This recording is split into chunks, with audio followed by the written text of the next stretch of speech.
حضرات ذی وقار بندہ توکل کر لے، بندہ یقین کر لے، اپنے رب کے متعلق یہ گمان کر لے کہ میں بے روزگار ہوں، میں بے روزگار ہوں، اللہ نے مجھے اچھا باعزت روزگار دینا ہی دینا ہے، میرے اللہ نے مجھے ناکام نہیں کرنا، میں مقروض ہوں، میرے اللہ نے میرے قرضوں کا بندوبست کرنا ہی کرنا ہے، میرے اللہ نے مجھے ناکام نہیں کرنا۔ آپ توکل کرنے والے، ہم توکل کرنے والے بن جائیں، ہم اپنے یقین کو اپنے رب پہ پختہ کرنے والے بن جائیں، پھر دیکھیے کہ ہمارا رب اسباب پیدا کرتا ہے کہ نہیں کرتا، ہمارا اللہ ہم سے محبت کرتا ہے کہ نہیں کرتا۔ جب اللہ محبت کرنے لگ جاتا ہے پھر اللہ کے بندے بھی محبت کرنے لگ جاتے ہیں، پھر دنیا کی ہر چیز اس انسان کے ساتھ محبت کرنے لگ جاتی ہے جس سے اللہ محبت کرنے لگ جائے۔ اللہ ہمیں اپنے محبین میں شامل فرمائے۔ اللہ تو ہمیں اپنا محبوب بنا لے، تو ہمارا محبوب بن جا۔ حضرات ذی وقار آگے فرمایا کہ توکل کرنے والا جو بندہ ہے، سورہ نحل کی آیت نمبر 99 نمبر آیت کے اندر فرمایا کہ انہو لیس لہ سلطان، ان لوگوں کے اوپر کوئی چیز غلبہ نہیں پا سکتی، شیطان کا غلبہ لیس لہ سلطان نہیں ہو سکتا۔ اللہ جی کن لوگوں پر؟ علی الذین آمنوا وعلی ربہم یتوکلون، جو ایمان لے آئے ہیں اور میرے اوپر بھروسہ کرنے والے ہیں، میرے اوپر توکل کرنے والے ہیں، ان لوگوں کے پر شیطان کا غلبہ نہیں ہو سکتا، غیر اللہ کا غلبہ نہیں ہو سکتا، اللہ کے منکروں کا غلبہ نہیں ہو سکتا۔ آج ہماری کیفیت یہ کیوں بنی ہوئی ہے؟ آج یہ ہماری حالت کیوں بنی ہوئی ہے کہ ہمیں IMF پہ تو اعتبار ہے، ہمیں دنیا کے ورلڈ بینکوں پہ تو اعتبار ہے، ہمیں اپنے اللہ پہ اعتبار نہیں ہے، ہمیں اپنے اللہ پہ توکل نہیں ہے۔ اللہ کہتے اللہ نے وعدہ کیا ہے کہ کوئی چیز لیس لہ سلطان، نہیں کوئی غلبہ پا سکتا تم پہ۔ اللہ کا قرآن کہہ رہا ہے ہم مغلوب ہیں، ہم مظلوم ہیں، کفر ظلم کر رہا، ہم پس رہے، کیا ہے کہ ہم نے اپنے رب پہ توکل نہیں کیا، ہم نے اپنے رب کو اس طرح مانا نہیں جس طرح ماننا تھا، ہم نے اپنے رب پہ بھروسہ نہیں کیا۔ آئیں ہم اپنے اللہ پہ توکل کرنے والے بن جائیں۔ اللہ اکبر۔ ابن ماجہ کی 4164 نمبر حدیث ہے، حضرت عمر بن خطاب، نہیں ہے محبت عمر سے؟ حضرت عمر بن خطاب رضی اللہ تعالی عنہ وہ بیان کرتے ہیں کہ ایک دن نبی کریم صلی اللہ علیہ وسلم نے فرمایا کہ لوگو لو انکم، اگر تم توکلتم علی اللہ، اللہ پہ توکل کرنے والے بن جاؤ، حق کا توکل ہی، جس طرح اللہ پہ توکل کرنے کا حق ہے، جس طرح اللہ نے توکل کرنے کا کہا ہے، اللہ پہ اندھا اعتماد، اللہ پہ اندھا یقین کرنے والے بن جاؤ، حق کا توکل ہی، جس طرح رب پہ توکل کرنے کا حق ہے وہ تم حق ادا کر دو۔ یرزقکم کما یرزق الطیر، اللہ تمہیں اس طرح رزق عطا کرے گا جس طرح اللہ پرندوں کو رزق عطا کرتا ہے۔ ہمارے روزگار کے مسائل حل ہو جائیں گے، ہماری روزگار کی پریشانیاں حل ہو جائیں اگر ہم اپنے اللہ پہ مضبوط توکل، مضبوطی سے یقین کرنے والے بن جائیں۔ آگے فرمایا تغدو خماسا وتروح بطانا، پرندے صبح کو بھوکے پیٹ سے اڑتے ہیں، نہیں پتا ہوتا کہ میں نے کس آفس میں جانا ہے، نہیں پتا ہوتا کہ کس گھر سے رزق ملنا ہے، نہیں پتا ہوتا کہاں جاؤں گا، پیٹ بھروں گا، کیا کروں گا۔ کیا ہوتا ہے کہ اللہ پہ توکل ہوتا ہے۔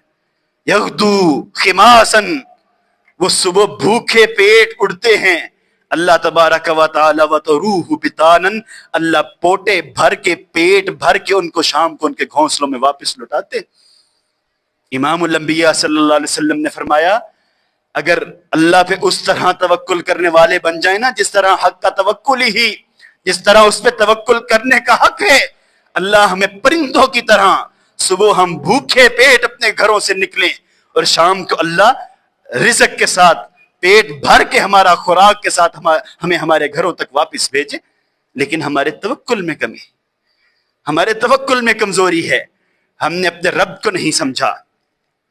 حضرات ذی وقار ابو داؤد کی 5095 نمبر حدیث ہے۔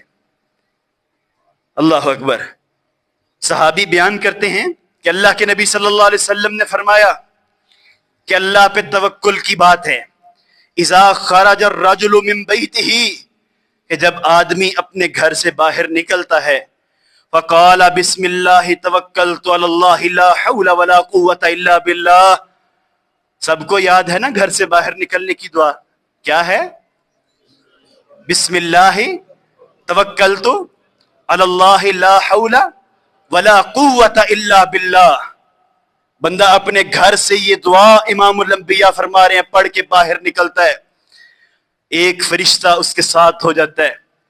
فرشتہ کہتا ہے ہدیتا وکفیتا ووکیتا، تو ہدایت پا گیا، تو نے یہ رب پہ توکل کی دعا پڑھی، بسم اللہ توکلت علی اللہ، اللہ نے اس دعا کی وجہ سے ہدیتا تجھے ہدایت دے دی، وکفیتا اور یہ دعا تیرے لیے کفایت کر گئی، ووکیتا اور تجھے بچا لیا گیا۔ سبھی پڑھیں گے؟ سبھی پڑھیں گے؟ یہ دعا تیرے لیے کافی ہو گئی، یہ دعا تیرے لیے ہدایت کا ذریعہ بن گئی، اللہ پہ توکل کی دعا تیرے لیے ہدایت کا راستہ بن کے تیرے پاس آ گئی، ووکیتا اور بندے تو شیطان سے بچا لیا گیا۔ امام الانبیاء صلی اللہ علیہ وسلم فرماتے ہیں شیطان اپنے ساتھی سے کہتا ہے فَيَقُولُ لَهُ الشَّيْطَانُ آخر، وہ دوسرے ساتھی سے کہتا ہے كَيْفَ لَكَ بِرَجُلٍ وَهُودِيَّ وَكُوفِيَّ وَوُكِيَّ، سردار کیسے نکلا تیرے ہاتھ سے یہ بندہ؟ كَيْفَ لَكَ بِرَجُلٍ، یہ تیرے ہاتھ سے کیسے باہر نکل گیا؟ تو نے دیکھا نہیں؟ وَهُودِيَّ وَكُوفِيَّ وَوُكِيَّ، اسے ہدایت بھی دے دی گئی، اسے عافیت بھی مل گئی، اسے سب کچھ اللہ تبارک و تعالی نے عطا بھی کر دیا، وہ کیا اور وہ تیرے چنگل سے بھی بچ گیا۔ شیطان کہتا ہے میں نامراد ہو گیا، میں ناکام ہو گیا اس کی اس دعا کی وجہ سے، اس نے اپنے رب پہ توکل کی دعا پڑھ لی، اللہ تبارک و تعالی نے اسے سب کچھ عطا کر دیا۔ تو میرے بھائیوں، ہم کمزور ایمان والے، ہم کمزور توکل والے، آئیں ہم اپنے ایمان کو مضبوط کر لیں، ہم ڈرے ہوئے، ہم سہمے ہوئے آئیں۔ اگر ہم سیلف کانفیڈنس چاہتے ہیں، ہماری حکومتیں اعتماد چاہتی ہیں، تو کیا کرنا ہے؟ اللہ پہ توکل کو مضبوط کر لینا ہے۔ کوئی ہم پہ حملہ نہیں کر سکتا جب تک ہمارا اللہ نہ چاہے، یہ ہمارا عقیدہ ہو اور ہم اپنی تیاری پوری کریں، ہمیں کوئی چیز نقصان نہیں پہنچا سکتے۔ اللہ اکبر۔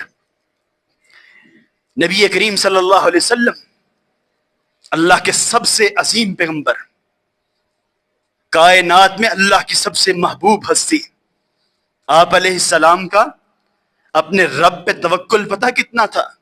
دو واقعات آپ کے سامنے بیان کر کے اپنی بات کو مکمل کرتا ہوں۔ ہجرت کی رات اللہ کے نبی صلی اللہ علیہ وسلم مکہ سے نکلے، غار ثور میں پہنچے، ساتھ کون تھا؟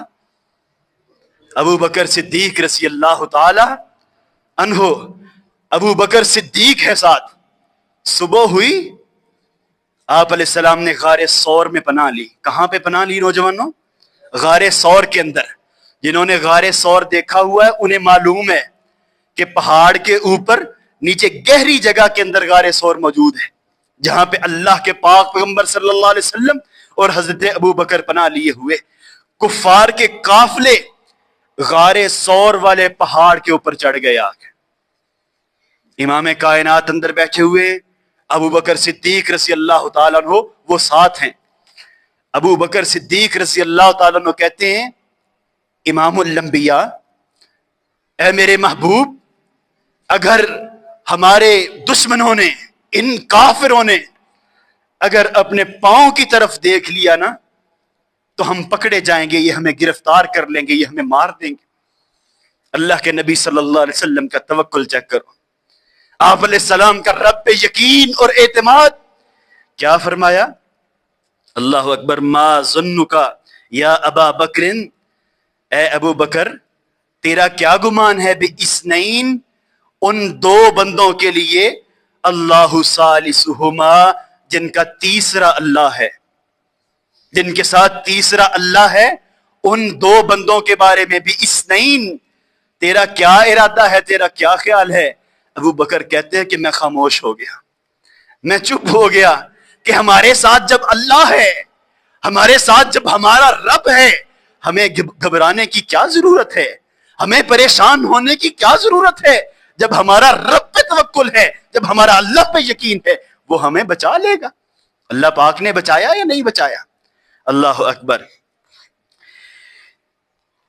دوسرا ایک واقعہ آپ علیہ السلام کی ذات کا، سلسلہ تو صحیحہ کی حدیث، ایک سفر پہ آپ علیہ السلام جا رہے ہیں، دوپہر کا وقت ہوا، رک گئے آرام کرنے کے لیے، قیلولہ کرنے کے لیے۔ آپ علیہ السلام نے اپنے خیمے میں چلے گئے، دیکھا کہ صحابی گرمی کے عالم میں خیمے کے باہر ڈیوٹی دے رہا ہے۔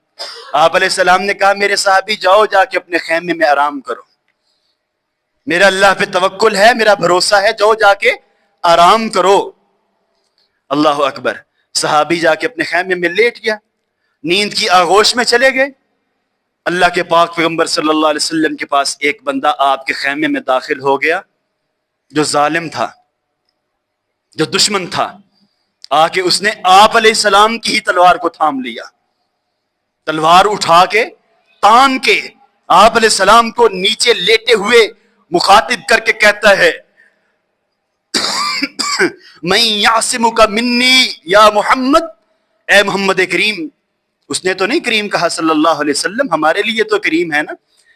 اے محمد میں یعصمک منی، کون تجھے بچائے گا میرے ہاتھ سے؟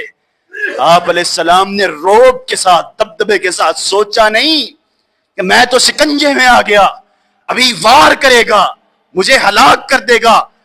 نہیں، آپ علیہ السلام نے فرمایا اللہ، میرا اللہ مجھے بچائے گا۔ کافر کے ہاتھ کانپے، تلوار زمین پہ گر گئی۔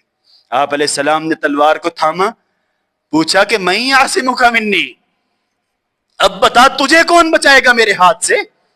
تیری کو کون خیر منائے گا میرے ہاتھ سے؟ اس نے کہا کہ اگر آپ ہی کرم نوازی فرمائے تو میں بچ سکتا ہوں، نہیں تو میرا بچنا ممکن نہیں۔ آپ علیہ السلام نے فرمایا چپ کر کے یہاں سے چلا جا، چپکے سے۔ حدیث کے الفاظ ہے کہ کہیں عمر کے ہتھے نہ چڑھ جانا باہر نکلتے ہوئے، پھر نہیں چھوڑیں گے، چپکے سے یہاں سے باہر نکل جاؤ۔ تو توکل کا واقعہ آپ کو بتایا کہ آپ علیہ السلام نے اللہ کا نام لیا کہ میرا اللہ پہ بھروسہ ہے، میرا اللہ پہ توکل ہے۔ اگر میری موت تیرے ہاتھ سے لکھی ہوئی ہے اور میرے اللہ کی منشا ہے اس پہ، میرا رب اس پہ راضی ہے، تو مجھے کوئی بچا نہیں سکتا۔ گھبرانے کی کیا ضرورت، پریشان ہونے کی کیا ضرورت؟ تو میرے بھائیوں، میرے دوستوں، میرے بزرگوں، توکل کی ہمارے معاشرے میں توکل علی اللہ کی بہت زیادہ کمی دیکھی جاتی، بہت زیادہ ہمارے گھروں کے اندر کمی۔ چھوٹی سی پریشانی آئی، چھوٹا سا دکھ پہنچا، بچوں کے رشتے نہیں ہو رہے، جو ہم پہ کسی نے تویز کر دی ہے، ہم پہ کسی نے جادو پھونک دیا ہے، بھاگ کے جا رہے ہیں تعویذ والوں کے پاس، جادوگروں کے پاس، ٹونے کروانے کے لیے، تعویذ لینے کے لیے، رزق کی بندشیں کھلوانے کے لیے۔ اولاد نہیں ہو رہی، بھاگے جا رہے۔ کیا ہے یہ ہمارا اللہ پہ توکل؟ کیا ہے یہ ہمارا بھروسہ؟ گاڑیاں لی، نئی گاڑیاں کروڑوں کی لے کے پیچھے جوتا باندھ دیا، اللہ پہ توکل۔ اور اللہ تعالیٰ بار بار قرآن مجید میں کہہ رہے ہیں وَمَن يَتَوَكَّلْ عَلَى اللَّهِ فَهُوَ حَسْبُهُ، جس نے میرے پہ توکل کر لیا میں اسے کافی ہو جاؤں گا۔ 10 کروڑ کی، 15 کروڑ کی کوٹھی بنا کے اوپر ہنڈیا الٹی کر کے رکھ دو۔ کیا ہے جی ہم مسلمان؟ اللہ کہتے ہیں ما قدر اللہ حق قدری، لوگوں تم نے اپنے رب کی قدر نہیں کی، تمہاری رسوائی اس وجہ سے ہے، تم بدنام زمانہ اس لیے ہو، تم دنیا کی حکومتوں میں گرے ہوئے گھٹیا اس لیے ہو کہ ما قدر اللہ حق قدری، تم نے اپنے رب کی قدر نہیں کی۔ حالانکہ رب کا تعارف تو یہ ہے کہ والارض جمیعا قبضتہ، کل قیامت کے دن ساری زمینیں اللہ کے ہاتھ میں ہوں گی، اللہ کے ہاتھ میں ہوں گی ساری زمینیں۔ یوم القیامت والسماوات مطویات بیمینہ، اور اللہ سارے آسمانوں کو اپنے ہاتھ پہ لپیٹے ہوئے ہوں گے۔ اللہ اکبر، سبحانہ وتعالی عما یشرکون۔ پاک ہے وہ ذات جس کے ساتھ تم لوگوں کو شریک ٹھہراتے۔ تو آئیں میرے بھائیوں، میرے دوستوں، میرے بزرگوں، ہم اپنے رب پہ توکل کو مضبوط کرنے والے بن جائیں، ہم اب اللہ کی توحید کو سمجھنے والے بن جائیں، ہم توکل علی اللہ کا جو اللہ نے بار بار ہمیں قرآن مجید میں درس دیا ہے اس کے مفہوم کو سمجھنے والے بن جائیں۔ اللہ سے دعا ہے کہ اللہ تبارک و تعالی ہماری دنیا بھی بہتر فرما دے، ہماری آخرت بھی بہتر فرما دے۔